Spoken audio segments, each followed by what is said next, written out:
Oh, hi there. It's me, Greg Miller from IGN, and Up at Noon, of course. This is Jennifer Hale. She's been the voice of everything, but today she's here to talk, very special, one-off video just for you, about our favorite Mass Effect moments. Who are you in the Mass Effect there? I am Commander Shepard. I am FemShep if you play as a girl, and why would you not? Because what do you want to stare at for 8 hours? Thank you.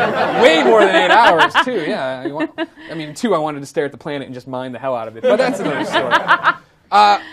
FemShep, a huge part of video games. I mean, like, so iconic right now. How did you get that role? Was that knowing somebody? Was that just auditioning? Just auditioned, yeah. Has that been the story for most of your big things? Yep. Okay. Everything. So then, you talked about it a bit on Up at Noon. Everybody watch Up at Noon. Watch Up at Noon. It's over on that IGN thing. We'll put up a link right here for you to go see it. What are your favorite Mass Effect moments? No particular order if you don't want to go. What are your 5 Mass Effect moments that stand out to you? Well, the number one thing is that there is a FemShep. That FemShep, that she got her own box. They put FemShep on the box. That was the greatest thing ever, and that was because of you guys, and thank you so much. For the first 2 games, was that kind of a what the fuck of like, why isn't this on there? You know, I'm so busy, I don't spend a lot of time looking back and looking around to see where I'm noticed or not, so otherwise you get, it gets really weird. It's not that important. But it's an honor. Like, that was going to happen sometime. Yeah. Somebody was going to push through that wall, and I'm so stoked it got to be me. That's a huge honor. Okay. That's number 1. That's number 1. Okay. Number 2, that I got to do it. No. Moment-wise, I would say saying goodbye to Garrus. All that ending stuff. That was hard. Something happened in that Garrus record where I couldn't talk, and then Caroline, the director, couldn't talk, and then I was like, just biting my cheek because I'm like, Shepard does not cry, Shepard does not cry, Shepard does not cry. And then probably recording the ending. Well, how does that all speak to you? You talked about on Up at Noon a little bit, right? That it's kind of all these things out of context. And so as you're going, especially with Mass Effect, where the game has so many different branches, does that all stick in your head that you're going through and you're like, well, I know that this character means something to me? Or how do you bring to life those kind of moments where, and me as a player, right, like, you f***ed Garrus. That's what my FemShep did. So for me to say goodbye to Garrus, it was a huge deal, right? Gosh, I had never thought of it in those terms. Wow. Oh, sorry, audio guy. Wow, hold on. I got to gather the pieces of my brain that just got blown all over the room back in my head. I think more of it, that game was so emotional. By the time we got to 3, the writing just jumped up to this level that was amazing, and the game was I was just so connected to everybody that I didn't plan for it to hit me. I just knew who I was saying goodbye to. I knew what our history was, and I knew that this was it. Mm-hmm. It was just like, oh, yeah. As hopefully, because my job is to fully live in those moments, to believe it with every bone in my body so that you can. Because if I just sort of fake it or fake cry or whatever, it's like I've cheated you guys, which blows. Yeah. Okay, so that was 1. 3.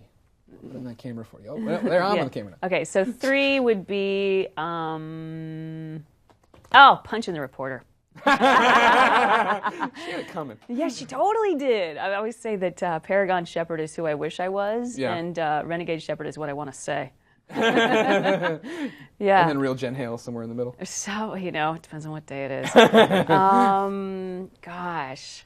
And then, let's see, that's 4, right? That was your 3rd. Now you got 2 more to come up with.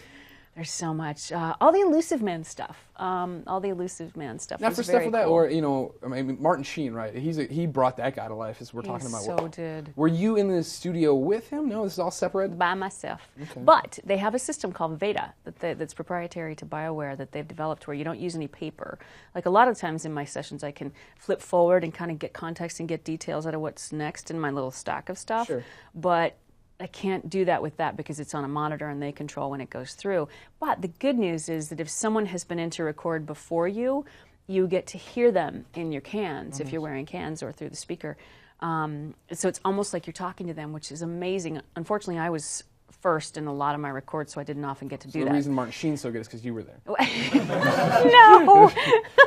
Well, I'd love to take credit for that, but no. But I did have sometimes when I could do that with Allie Hillis, or with Martin Sheen, or with Trisha Helfer, or anybody in the cast, Steve, Barr, Steve Bloom, all those guys. It was great. And in some of the recordings, we did some pickup stuff with the ending scenes with Anderson.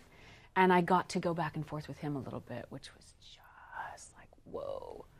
That would probably be my other favorite thing, was getting to go back and forth with everybody when Veda was loaded up with other people's dialogue. Because we don't get to work together enough, and there's an extra magic that happens when you're actually in the room with somebody. It's, you know, the sum is greater than the, what's that Parts, saying? right? Thank you. Yeah. The whole is greater than the sum of its parts. I finally remembered it. Yes. Hey! Hey! And that's her 5th favorite Mass Effect moment. So, you have one more in the docket. Do you have anything else in the chamber? God. What's one more that stands out to you about the whole Mass Effect experience?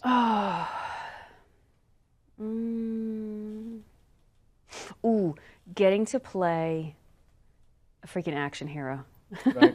You know, a real, like a soldier, like someone who's constantly pursuing something, and it was never not about TNA, it's not about, you know, anything but saving people and doing the right thing, because wouldn't that be amazing? If that was your life, you know? I mean, hard as it is, you know, to have such a huge purpose would be incredible.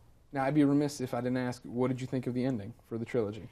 There was I don't know if you know, a bit of a hubbub on the internet. I heard about that. Ryan Altano. Oh, what? Wah, People wah. were upset. Oh. Ryan, were you upset? I thought that it was really well done, honestly. I think that it's, yeah. I think anybody out there knows who's a writer. Writing is hard. Writing endings is really hard. So imagine an ending where you've got, you know, many thousands of co-creators. How do you do that? Yeah. And I thought BioWare was, and Casey and Mac and the team were genius in the way they took everybody's input in and the strong reaction. And I love the way that some people got really personal and nasty with them, and they just set that aside and they went, let's answer you guys. And they came up with, that's the other thing that I loved the most, was the Citadel DLC. I loved that. That was so much fun. And they came up with that, which was just like a little love letter to the fans. It was beautiful. Yeah. Jennifer, thank you so much for coming by. Thank you for being the voice of Shepard. Thank you. Good luck to you and the rest of your playing. Galaxy Scanner project. Thank you so much. Watch Up at Noon every Monday on IGN. Up at noon.